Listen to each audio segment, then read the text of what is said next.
Coming up in this edition of Mainland Television News, cannabis growers suffering in drought, police long weekend warning, and new $7.8 million NMIT building.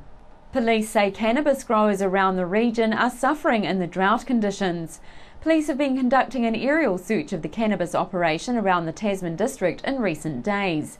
The multi-phase operation began in October with strategies to interrupt the cannabis planting schedule and gather information about growers and plots. Detective Sergeant Brett Greer says the weather has been perfect for aerial recovery work over the last week. He says they did locate some well-intended plots with healthy plants, however he says some of the plants they recovered were woeful. Brett Greer says the drought has definitely had a big impact on this year's crop. Detective Greer says around 5,000 plants have been recovered across the district, but the amount of cannabis and the number of arrests will not be available until the completion of the operation. He says early indications are that intervention work before the plots were established had also had a positive impact on reducing the crop. Police are urging drivers to take care this Easter holiday weekend. With all available staff out on the roads, police are putting in an effort to repeat last Easter's record of no road fatalities. The official holiday period begins at 4 p.m. Thursday through to 6 a.m. on Tuesday, April 2nd. Tasman District Road Policing Manager Inspector Jenny Richardson says that police will be conducting a high visibility campaign with a focus on speed, alcohol and unsafe driving. Speed tolerance has been reduced to 4 kilometres this Easter, as well as anyone who has been stopped could expect to be breath tested. In the Tasman district, there have been 3 fatalities on the road already this year, and police say they don't want any more, especially over this holiday weekend. Inspector Richardson says nationally 10 motorcyclists had already been killed on the roads this year, almost equalling the tally for the whole of last year of 12 deaths in just 3 months. If the weather's good, you can expect there'll be lots of bikes out on the road, so please keep a lookout for bikes. Another bit of advice she offered was about slower traffic, such as people towing caravans or driving camper vans, who need to be looking in the rearview mirror regularly and ensuring they pull over to let other traffic past. A slow towing vehicle can lead to drivers becoming frustrated and making poor decisions about overtaking. And Nelson Marlborough Institute of Technology is to build a new $7.8 million applied technology building to house its trades and maritime programs on the Nelson campus. The decision will see the refurbishment of existing trades facilities and the addition of a new 3-storey building with specialist and generic teaching areas. Work is expected to start at the end of March for completion by the end of 2014. The new building, which will be situated on Hardy Street, has been designed by architects Irving Smith Jack and will be built by Fitzgerald Construction. Nelson MP Nick Smith has commended NMIT's decision, saying the $7.8 million investment is great news for the region and shows the renewed emphasis that NMIT and the government are having to trade skills that have too long been undervalued. He says it's complemented the recently established Nelson Trades Academy. Nick Smith says the Nelson economy is founded on skilled and practical areas like the maritime and building trades. He says this facility will help give us skilled tradespeople to drive those industries into the future.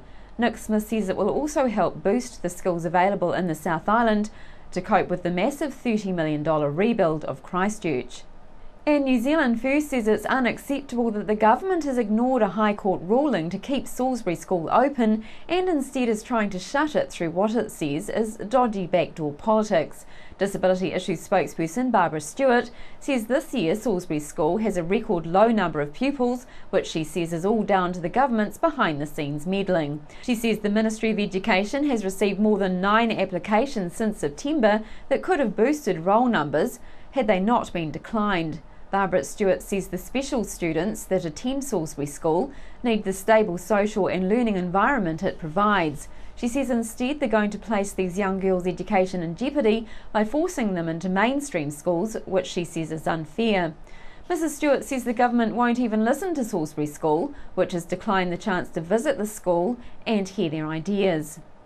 And with the digital switchover just around the corner, we invited our Mainland CEO Gary Watson into the studio to discuss the nuts and bolts of the change from analogue to digital. Gary, the going digital date of the 28th of April is getting closer. What do people need to do?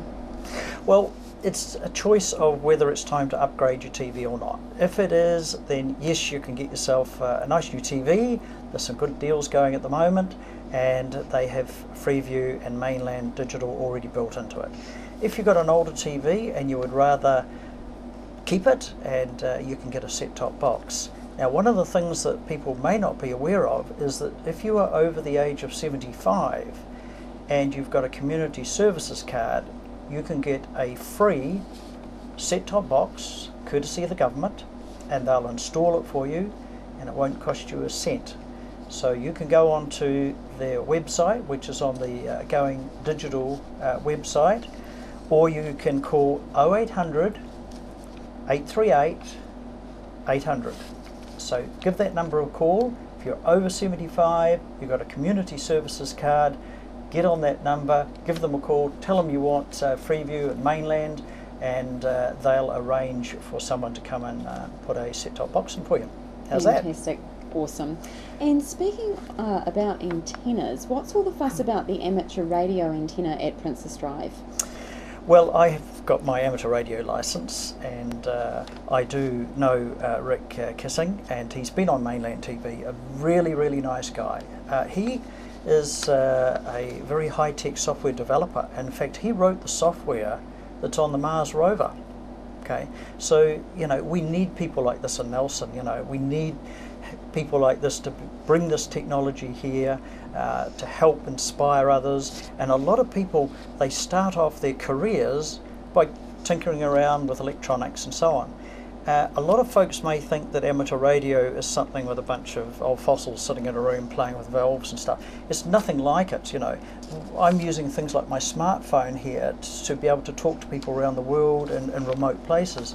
Remember, the amateur radio people, whilst it's a hobby, they also are using this to provide communications. Every week they provide volunteers for civil defence to test their radios. They're the people that fix their civil defence radios.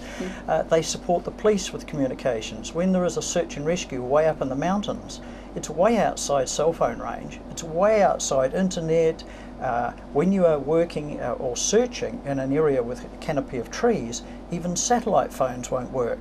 So the amateur radio folks, they've got all these frequencies. They'll select a low frequency that will penetrate into these areas, and they'll be able to provide communication, and that's what they do. The Rainbow Rage was on a couple of weeks ago, and they provided all this communication all the way down through the rainbow, and we could monitor it back here in Nelson, and we could hear them all talking to each other, and people were getting injured and they were getting medical help to them. So these folks do a fabulous job. They keep low profile, they just get on with it, and they support the police and the civil defence and the search and rescue people. So these are sort of people that we need in the community to help out when the chips are down. It's just like the tramping club and the four-wheel drive club and all these other people. Yes, they got their hobby, but what they practice is a huge resource when things go wrong. And we know from all the disasters around the world that the systems fall over. Our internet's very, very fragile. It only needs someone to cut one cable somewhere and it's all over, right? So what happens there is that people think, oh, well, I've got a cell phone and I'll be able to use internet through that. The cell phone towers get their signal via microwave, which gets its signal by fibre optic cable. And we saw in Christchurch how it all fell over and things went down. And that's why we need people like Rick and the many others who have these systems in place that, yes, they enjoy their hobby, but it's there as a resource. And I would say to this lady that works at Pitt and Moore, if you want to do on your property lawfully what you're entitled to do, you have to recognise that other people need to do the same on their property. Rick applied to the council did everything right. They are quite limited in aerials and heights, what they can put up, but they live with it. So the council did the right thing. Rick Kissling, he did the right thing. He applied for his approval, he got it, and everything he does complies.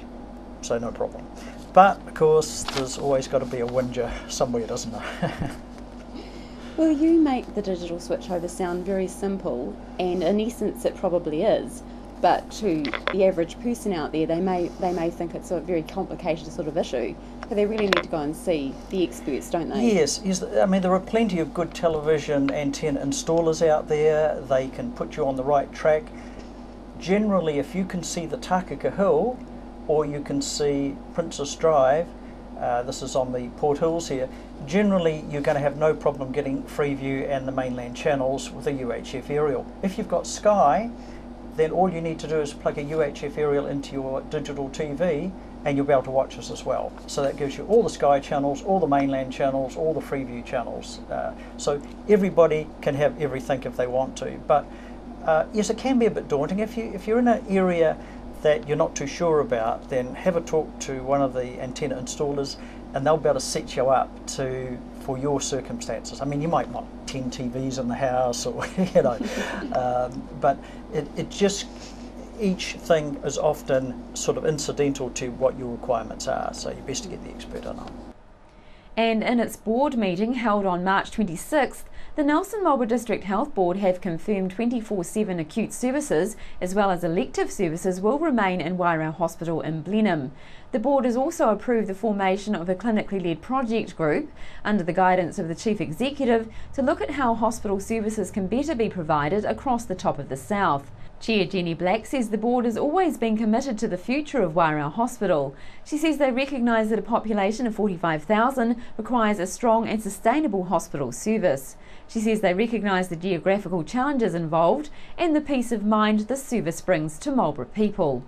And a local garden has been recognised as nationally significant. North Nelson's Thackwood Garden has been awarded 5 stars and recognised as a garden of national significance by the New Zealand Gardens Trust, placing it in the same category as both Auckland Botanic Gardens and the Government House Gardens in Wellington.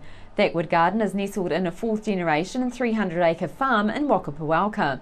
It was Karen and Murray Gill's love of the land that led to the development of a 2-acre English cottage, creatively designed and filled with magical fragrances and secrets to discover.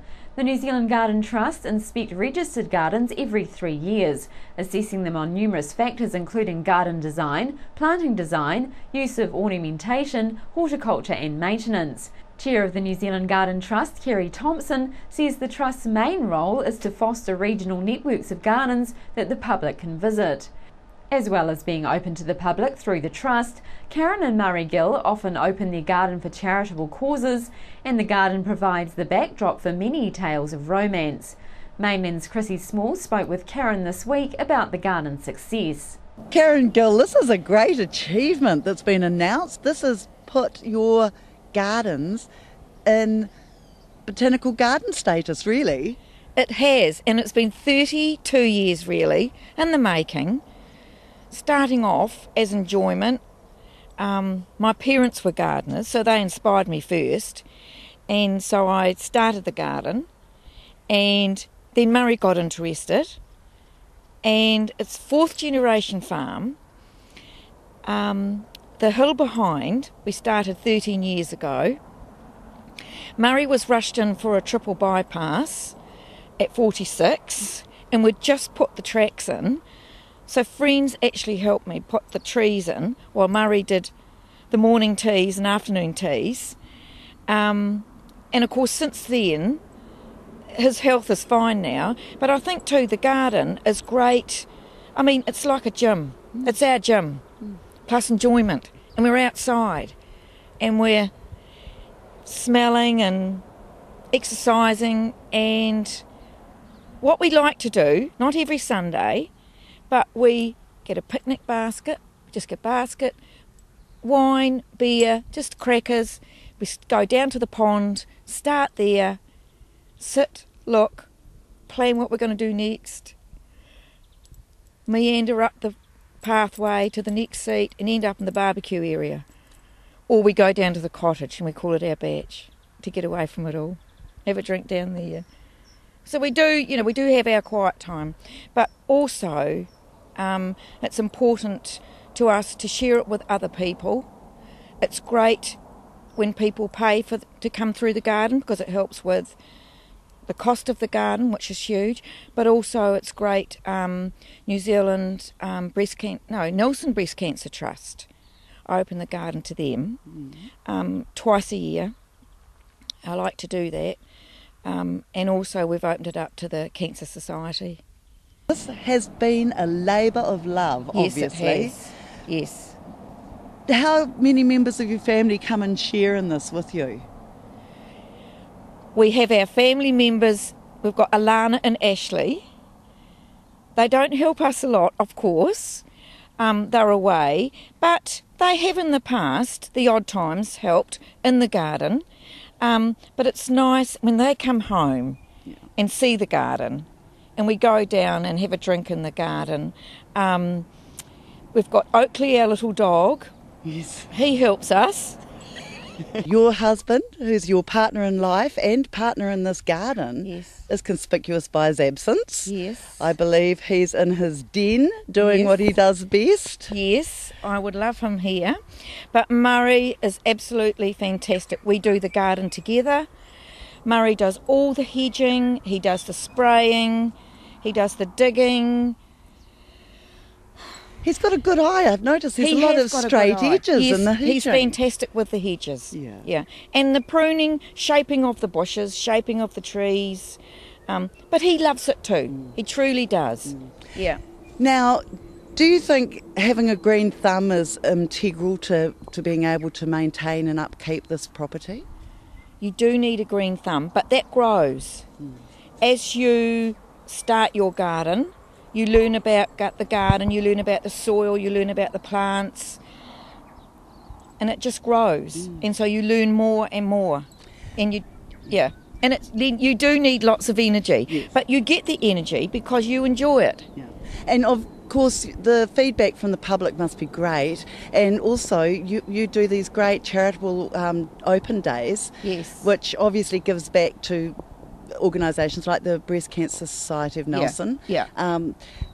When is the next event? Do you have a plan for that? We also have weddings in the garden and functions in the garden. We've got 2 weddings coming up. I open up the garden to the Nelson Breast Cancer Trust early November and sort of end November, when all the fresh spring growth is out and all the new roses, a lot of roses on the property. Yeah. And people bring picnics, I encourage that so they can enjoy the garden. And last year was really neat. We had a family, a little boy, he must have been about 4, it was his birthday. And he had his birthday in the garden. It was lovely. It was lovely. Yeah. Well, it's such a unique space, and it's got great views out over the bay, and the smell in the garden is amazing. I can smell those quinces. Yes, I know, they're lovely. We've got 3 quince trees behind me and 2 heritage apple trees, and they're growing on the lavender bank. Right. Yep. So do you make quince jelly at all? I do the quince jelly, and I use that for the cottage with crackers and cheese. Yeah. And how do you manage to do all this when you're both working? Well, we just do it. Yeah. We enjoy it. Love having people in the cottage. Love doing, I do little touches, fresh flowers, and we have pineapple lumps because that's a New Zealand thing. And people love it. It is lovely. And it's just I think it's enjoyment. When we love our property, it's got a lot of love in the garden. And I think that's, you don't think about the hours you spend and the hurt of the body. You just do it. Yeah. And that's true, yeah. And your rewards, of course, are in the visual presentation that you've created. Yes, yes. How can people find out more about what you have here and what you have on offer? Well, we have a fabulous bed and breakfast. It's a self-contained accommodation, 2-bedroom, and we've decorated it out in French country. And we love people coming. Right. And they come from overseas, Australia, New Zealand. We really enjoy having, and they love the garden. They take a wine and go down through the garden to the pond, and we supply them with a bottle of wine and a platter on arrival. It sounds really fabulous. The outlook is gorgeous. The cottage just is a picture. You've obviously worked so hard here. I don't know where you find enough hours in the day. How can people find out more about what you have here? They can go onto our website and have a look there. We've got all the information on there. Following last week's announcement of the launch of the Nelson Energy Team and their new initiative to bring cheaper power prices to the consumer through collaborative buying power, the Trust continues to rally support. Chairman of the Trust, Nelson Mayor Aldo Miccio, says their next step is to garner support from large organisations throughout the country. Yeah, it's been a really exciting project. It's got some really good positive benefits for all Nelsonians in terms of money they can save. And we're getting lots of support. So lots of people are signing up, also from around New Zealand. So now we're taking the initiative to the next step. Good news, Neville Mail from President of Grey Power, he's signed up as a trustee of the Trust and will be helping us promote it and to his membership. And we'll be looking at going to the national membership of Grey Power as well as the national membership for the Chamber of Commerce. We'll be approaching them, and also the local government New Zealand for councils to approach their ratepayers. We set a target of 20,000. Now it looks like we're going to be trying to get even more than that. It's been received very positively, and the more people we get, the more ability we'll have to influence discounts on power price. So really exciting initiative and progressing well. Alex Reith, a trustee of the Nelson Energy Team, has confirmed that registrations so far have come in from all over New Zealand, and they're appealing to people who have already registered to share the website with their friends and family throughout New Zealand. Meanwhile, the Nelson Energy Team Trust have just confirmed Neville Mail, President of Nelson Grey Power, has been appointed as a trustee. Mr Mail says in the last week there have been several news stories about rising power prices affecting communities around New Zealand, and he believes the Nelson Energy Team Trust has created an opportunity to do something that can make a difference, not only just to Nelson but nationwide, and he's pleased to be part of this. Mr Mail confirmed that he felt sure the large membership of Nelson Grey Power would be supportive of the Trust initiative.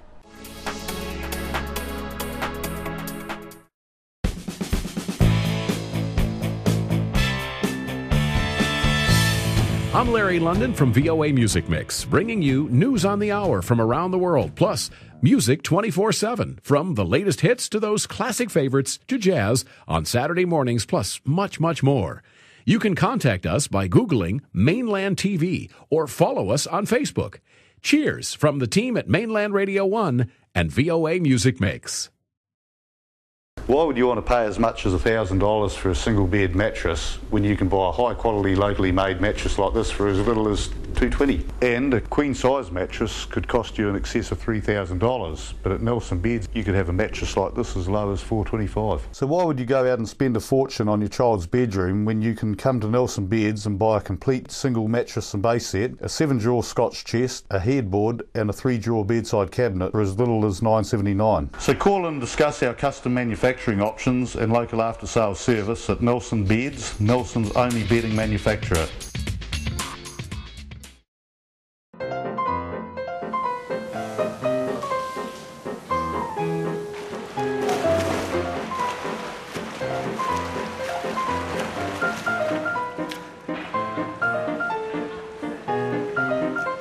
If your eyesight is getting you into trouble, call the Wellington Eye Centre. We use some of the most advanced technology in the world. The Eye Centre. We'll get you seeing clearly.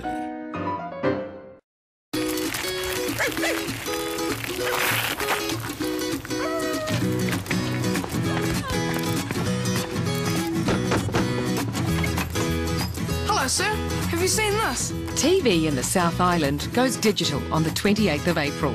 To keep watching TV after this date, you need to have Freeview or Sky. Thanks for listening. Now's a good time to check with friends and family to make sure they go digital too. Visit goingdigital.co.nz today. FAV Mobile Solutions are the scooter, walker and wheelchair specialists for the Nelson region.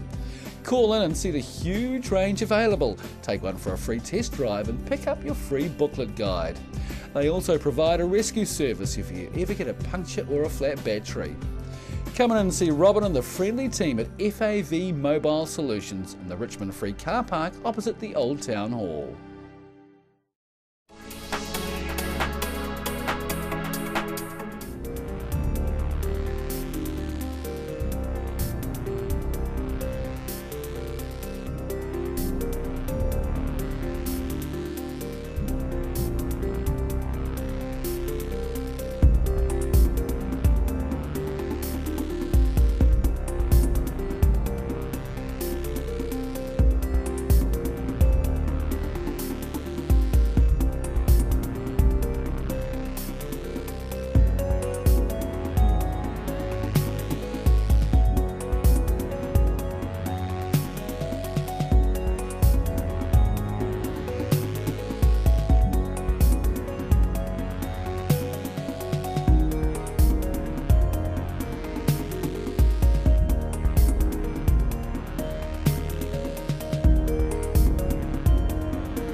And now some community notices and events to put in your diary. The Nelson Marlborough Rescue Helicopter Trust needs your help.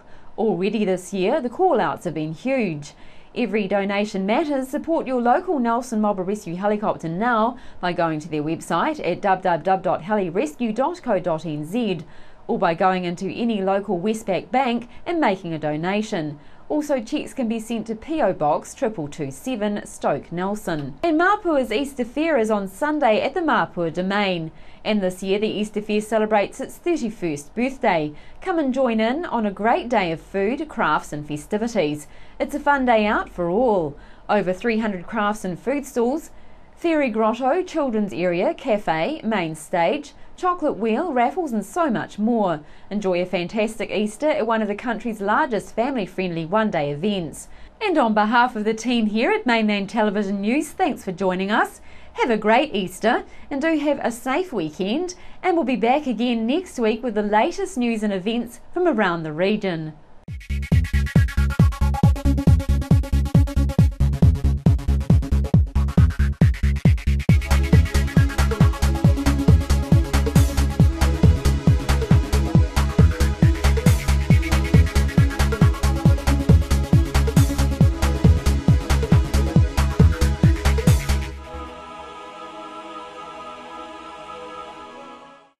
Supporting local content so you can see more of New Zealand on air.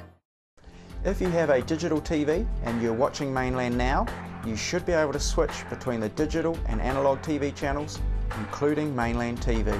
Most digital TVs can switch between the digital and analogue TV channels. If you need help tuning into the new digital TV channels, please give us a call. Nelson TV and Video Services, 41 Halifax Street, Milazaka Car Park.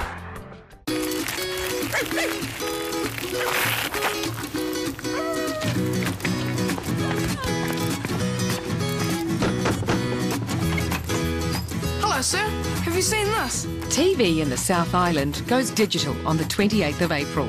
To keep watching TV after this date, you need to have Freeview or Sky. Thanks for listening. Now's a good time to check with friends and family to make sure they go digital too. Visit goingdigital.co.nz today. In the centre of Mapua is a magical shop called Tasman with a whole lot of attitude. You'll see bags from Italy and France, jewellery from Israel, beautiful quilts from Kashmir, Angora throws, furniture and cushions, wonderful products from all over the world and New Zealand made. The customers are saying they could stay all day. Call out and see the friendly staff at Tasman, the village centre, Mapua, open 7 days. Mandy Computing welcomes you to our new location at 124 Vanguard Street, Nelson. We offer an extensive product range of computer, hardware and software. We supply, install and service, provide support contracts. Over 30 years of expert advice for home and business customers. Come and see Murray, Steve, Fraser and Denise. Give us a call, 5468045. Mandy Computing, we have megabytes of experience. Hi, I'm Duncan from Health 2000 Nelson and Richmond. At Health 2000, we are the experts in your good health and well-being. If you have questions about natural health, we can answer them. Health 2000 Nelson, Motueka and our Richmond Mall store is now by the new entrance.